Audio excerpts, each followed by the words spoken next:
Court does call the cases of the people versus Montel Gatlin. Assistant Public Defender Ben Denowith on behalf of Mr. Gatlin, who is entering the courtroom now. Mr. Gatlin, would you state your name for the record, please? Montel Gatlin. Your Honor, at this time, the defense will refer Mr. Gatlin to the Forensic Center for competency. On both cases, I will email the form to the clerk of the court later today. All right, very good. Mr. Simpson, what's going on here? I'm sorry? What's going on here? Incompetency? Well, they've asked for a forensic evaluation. There's not, just Gatlin, just hold on a minute.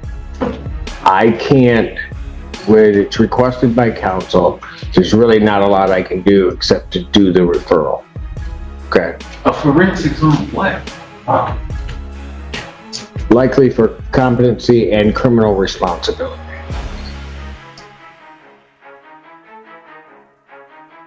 I'm just saying, what's that reason for trying to even do this just because I was trying to say something? Well, What's that reason?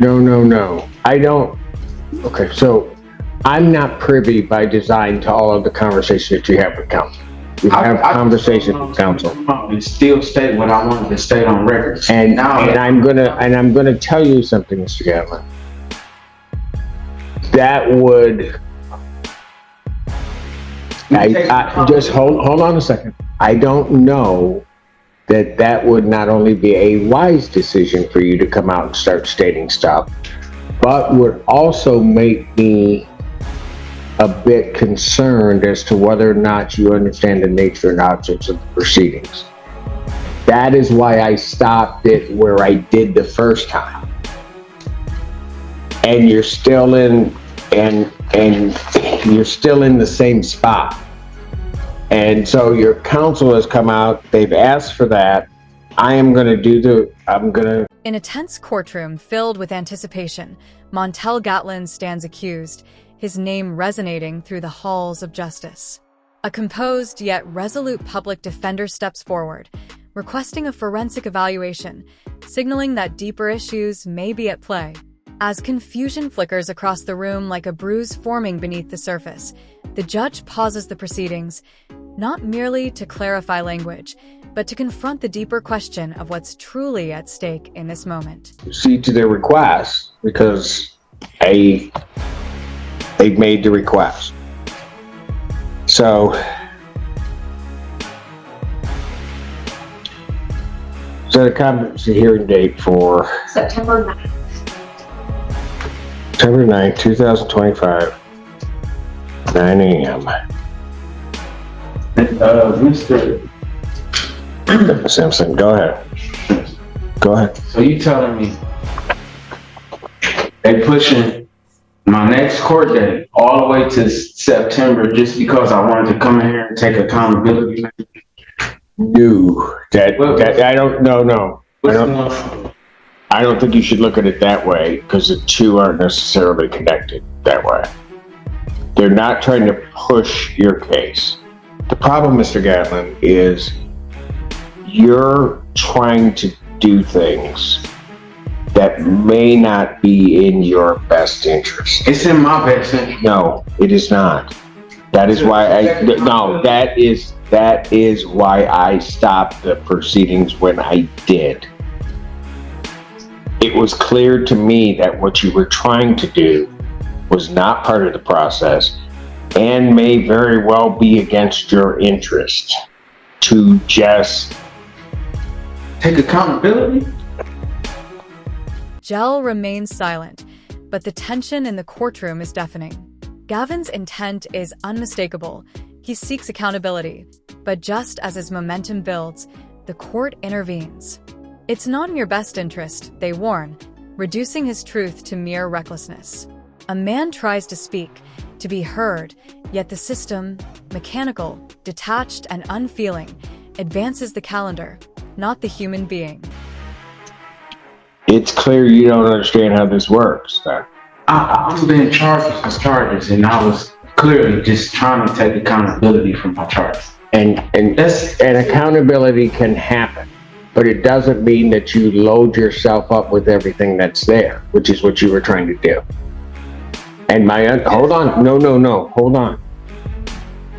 After, when we had Mr. Brown up there and I talked to Mr. Brown and Mr. Childers, Denowith, it's clear that there's an offer of some type. I don't want to. There's part of the problem. You're trying to, I'm done. Because you're not listening to it. You're just deciding you want to do something your way. I'm trying to explain to you why I'm doing it this way. I'm done. Bond continue.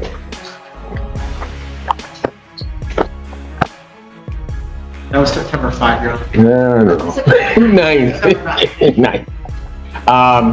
Don't you dare leave this building without those orders for me to sign. Yeah, I was gonna email them to the clerk. Yeah, you better get them today. I want to sign off on them. I'll go type it. I don't know if it's- I need to have a peaceful summer. All right. The judge's tone hardens. You don't understand how this works, he declares. Gatlin, caught in the crossfire between justice and procedure, is silenced yet again. Offers lie on the table, but he's not here to play games. He's searching for closure. Still, the system values protocol over passion, and the process, indifferent to urgency, is pushed off until September. Court does call the case, People versus Olivia Ray. Conrad Soder on behalf of the Township. Good afternoon, Your Honor. Aaron Hilgendorf appearing on behalf of Olivia Ray, who's present. State your full name. Olivia Ray. Thank you. All right, what are we doing? Your Honor, we are here for an arraignment and a pretrial. For purposes of the arraignment, we have received a copy of the misdemeanor complaint. We went over it. We would waive its formal reading. Ask that you enter a not guilty plea on her behalf. Then in having waived formal reading, pleading not guilty, court will enter that plea. All right. Your Honor, it's my understanding today the defendant is going to plead guilty under HIDA. She is 20 years old, so she qualifies for HIDA. And so Hold for one moment. You got him. Go ahead. So it's my understanding she's going to plead guilty under HIDA. She's 20 years old. She wants to proceed that. That's accurate, Your Honor. May I have her sworn? Raise your right hand. Do you solemnly swear or affirm the testimony you're about to give will be the truth, whole truth, and nothing but the truth, so help you God? Yes. Go ahead and lower your hand. Say your spell your name out. Olivia Ray. Ma'am, it is this court's understanding that you're going to be pleading guilty to the charge of retail fraud under the Pittsfield Township Ordinance. Your understanding? Yes. All right, that is a misdemeanor, punishable by up to 90 days in jail and a $500 fine plus court costs. Do you understand that? Yes. And understanding all of that, do you still wish to plead guilty? Yes. And to that charge, how do you plead? Guilty. Now, you understand that by pleading guilty, you will not have a trial of any kind. Yes. You signed an advice of rights form, is that correct? I'm sorry, can you repeat that? You signed an advice of rights form, Yes. is that correct? Yes. All right. What did you do at the Target store that makes you think that you're guilty? I walked in and I exited with a face wash without paying for it. With what? A face wash. Face wash? Mhm. Okay. Store was open to the public at the time? Yes. You didn't have anybody's permission to take that property, did you? No. This property you took was offered for sale by Target? Yes. All right. Counsel, have I complied with the court rule and would it be proper to accept this defendant's plea? yes, Your Honor. Yes, Your Honor, we're satisfied. All right, court will accept the defendant's plea of guilty to this charge. Olivia Ray, young and articulate, stands trembling with regret as she pleads guilty to the petty theft of a face wash, an impulsive act born from anxiety. For a moment, the courtroom softens, sensing the weight of her remorse.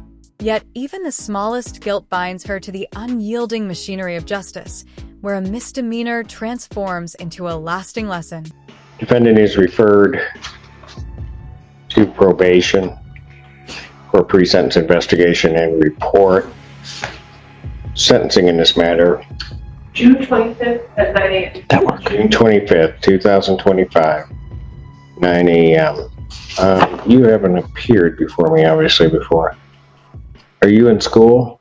Not at the moment. But yes, Well, normally. yes. She just finished her Sorry, second. it's the summer. Sorry you went to a second-rate school. It's okay, I'm a Maryland grad, so I have to just say that. All right. Go ahead, you were saying, so That's really it. We were going to ask for a personal bond, Your Honor. She's 20 years old. She is a full-time student. She's clearly off for the summer.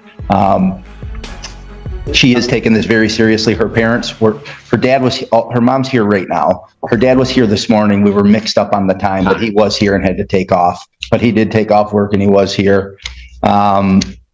She has taken a extensive theft awareness course. She took a 16-hour course. I presented Mr. Seiler with a copy of that.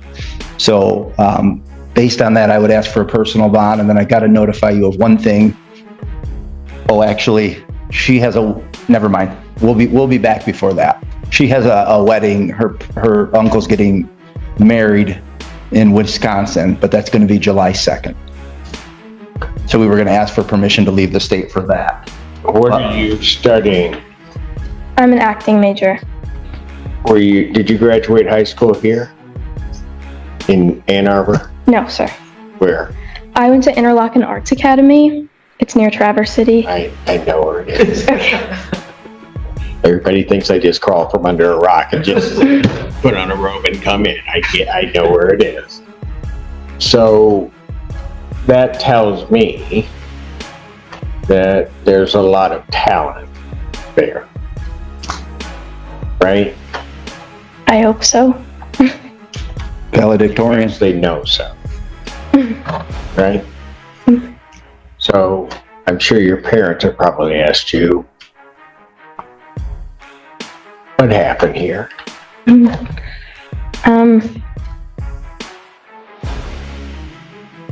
I don't want to approach my statement with making excuses.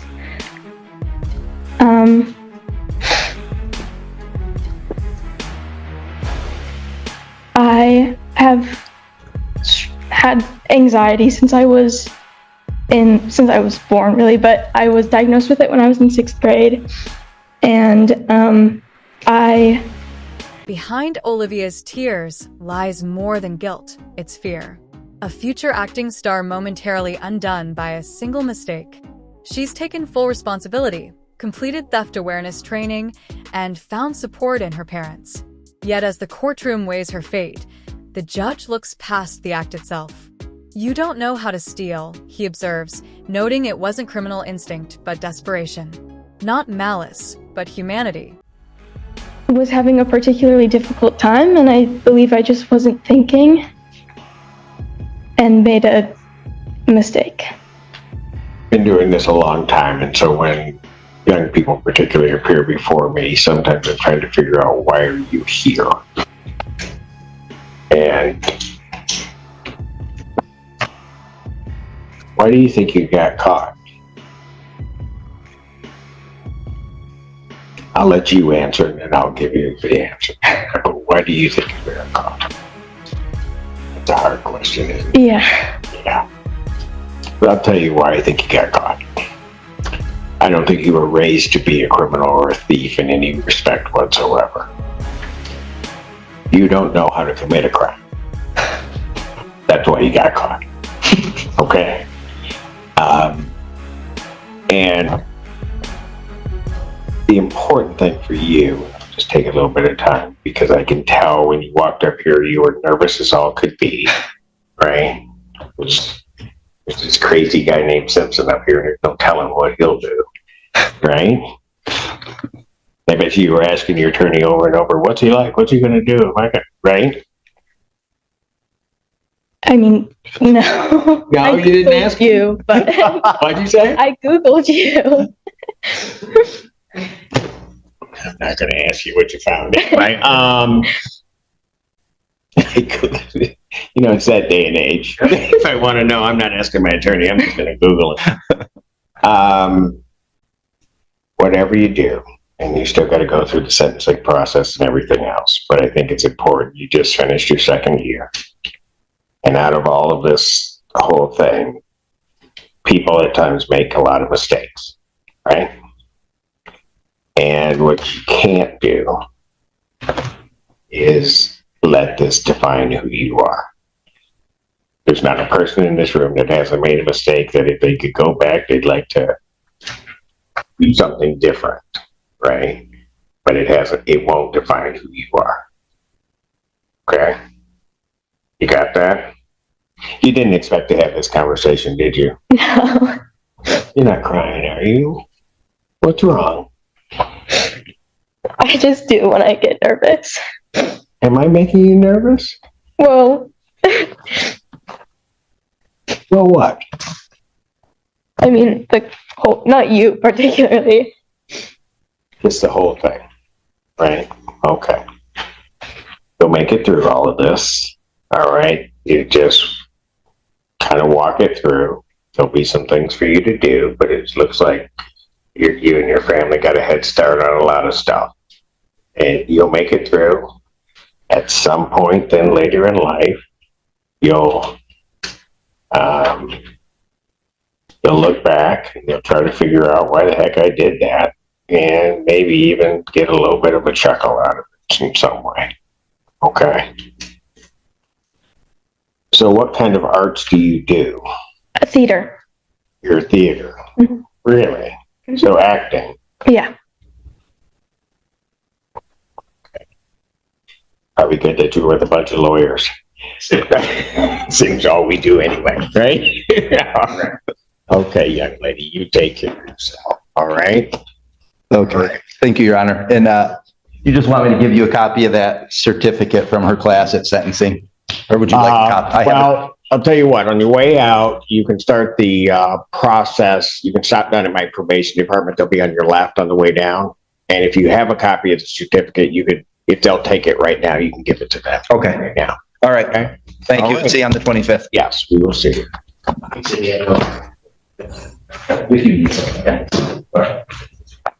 He becomes human. His words shift from verdicts to values. Don't let this define you. Olivia listens, nervous and wide-eyed. The gavel hasn't dropped, but the message has clear and heavy. Everyone falls, but not everyone learns. In that moment, the courtroom became more than a place of judgment. It became a space for perspective, compassion, and a sharp, unforgettable reminder of consequence.